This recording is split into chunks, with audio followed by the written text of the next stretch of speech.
All right, guys, welcome back to our channel. Today we kind of have some not breaking news, but we're gonna discuss something that happened this last week, or last couple weeks. Big change in the MMA community with the change in the main event and the co-main event of UFC 294. We have a rematch. I think the one I'm most excited about is the Islam and Volkanovski rematch, and then we have a matchup between Usman, a welterweight, against Khamzat Chimaev. Khamzat Chimaev? Was it? Khamzat. Khamzat Chimaev, Who usually fights at 170, but now it's fighting at middleweight, and the fight's going to be at middleweight. And so I guess we'll start off with the co-main event. What do you think? I think that it's going to be an interesting one just because of the fact that, as you mentioned, it's a rematch. But what makes it even more interesting is the factors coming into this fight. I mean, the original plan was Charles versus Islam, and now you have a last-minute replacement in Alexander Volkanovski. So some of the Islam fans are saying that this kind of gives Volkanovski an excuse just in case he loses again, right? Which the first fight was very competitive. I felt like it could have gone either way. A lot of people actually thought that Volkanovski won. So yeah, like it's kind of a hard tell to see or kind of figure out how much Volkanovski has actually been training. Because at the same time, without trying to sound offensive to these Brazilian fighters, I mean, Paulo Costa and Charles have been pulling out of a lot of fights lately, in my honest opinion. And so I kind of believe like they had all of these fighters on standby. I mean, at the same time, I'm hoping I'm right just because of the fact that I would love to see a Volkanovski that comes in somewhat prepared. Yeah, so I'm hoping that Volkanovski at least had more than 11 days to train. And ultimately, I mean, another thing that kind of works in his favor is that he's not cutting those extra 10 pounds. So now it's at 155. So he's not worried so much about cutting down, those extra 10 pounds that kind of could have or might diminish his performance. Although I don't really see anything really stopping him at 155, if I'm being completely honest, because he looks very dominant at 145. I believe like those 10 extra pounds, I mean, they kind of in a way work in his favor, but ultimately, I mean, if he hasn't been training, I mean, that's still pretty much a rough cut as well. I think that ultimately, I think this is also somewhat of his last opportunity at a direct title shot against Islam, just because he already had that first title opportunity.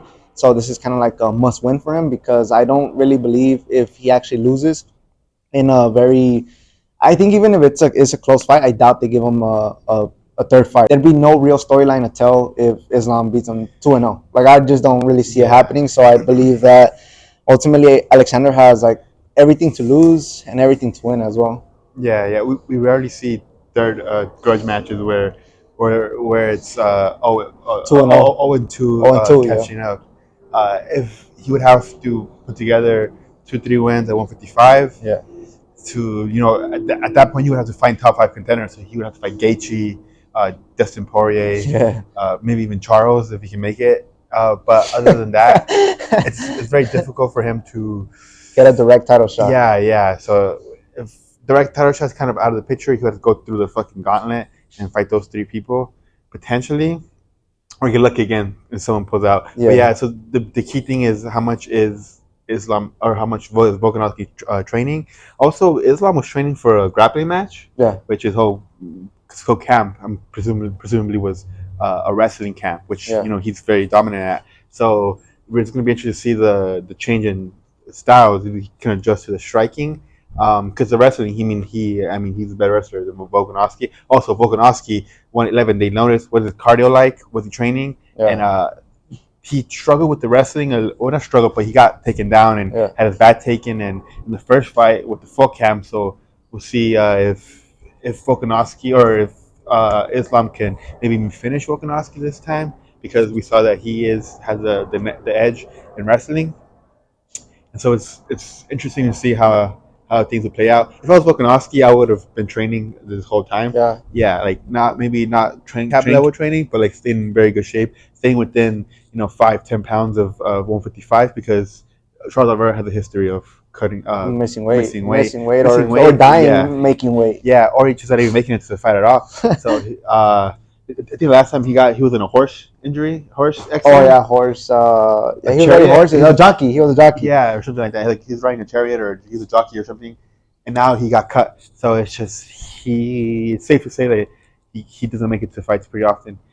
But I think the more interesting fight is the co-main event, because you have two wrestlers. One, you have Russian wrestling or what? He's from? No, he's not from Russia. He's from Sweden, but Sweden, but he's a Chechen. He's a Chechen wrestler, which is still kind of like the similar style of wrestling as the Dagestani people. Yeah. And then you have an American wrestler he was D2 in college or something like that, community college. I don't know, but the UFC, he's able to use his wrestling and take. I mean, I would say majority of his opponents, and then Khamzat, I think, takes down everybody. I think except the ones he knocked out like the first 30 seconds. So that's going to be an interesting fight. One, we don't know how Usman's knee is going to hold up because he's had he's always been having knee problems since the beginning of his career. Yeah. And his cardio, we're going to see how good is his cardio, how good he can get it in 11 days.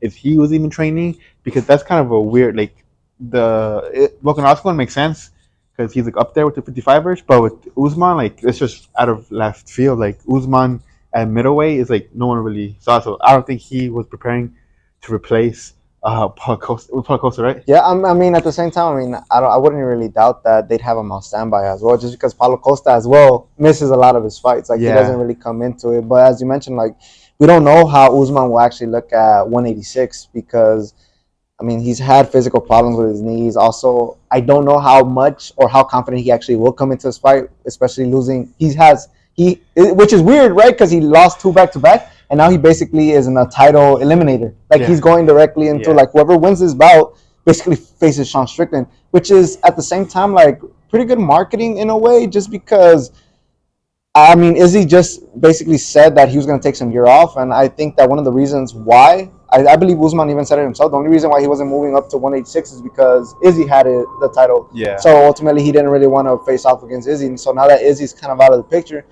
I don't really know if he's going to jump into 186, but this is a crazy-ass shot for him because now he's basically in a direct title eliminator, and, I mean, he might even get the opportunity, right? If he manages to pull it off, who knows, right? If he manages to pull it off, he gets a rematch with Sean Strickland. Which it's the fight to sell is Strickland versus Khamzat, because you know Strickland's gonna talk smack about Chechen wrestlers, how wrestling is boring, whatever. And then Usman fight you can still sell because there's history there, but I want to see Khamzat versus Sean Strickland just because. The build up to it, the stuff Strickland's gonna say about Chechnya, and I don't even know if he knows what Chechnya is.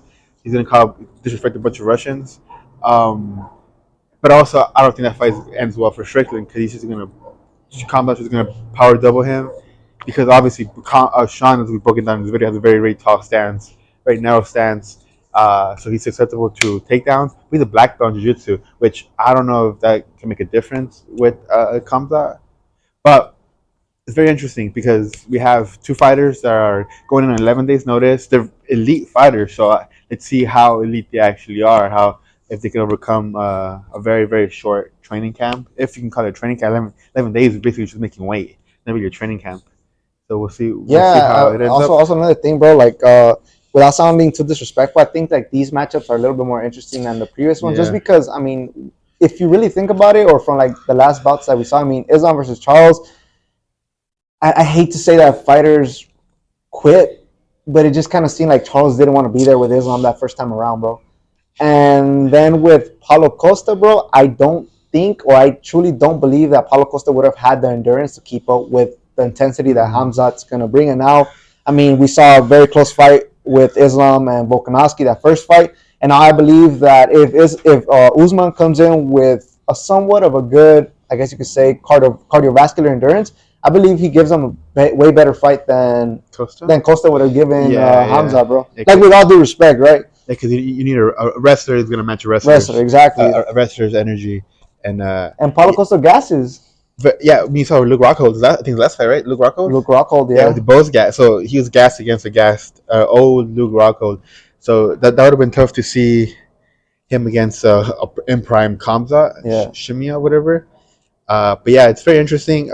I mean, I wish these fights were happen with full training camp. Yeah, exactly. But at least we're still getting them, and then this could potentially lead. Or maybe not in the Volkanovski case, but if the Usman Khamzat fight ends in a interesting way, we can maybe get a rematch with full training camp, and just Volkanovski, I doubt he gets a third shot if he doesn't win this one. So he's kind of make or That's break like a it. do or die. Yeah. Yeah, do it. That's kind of a weird situation for him.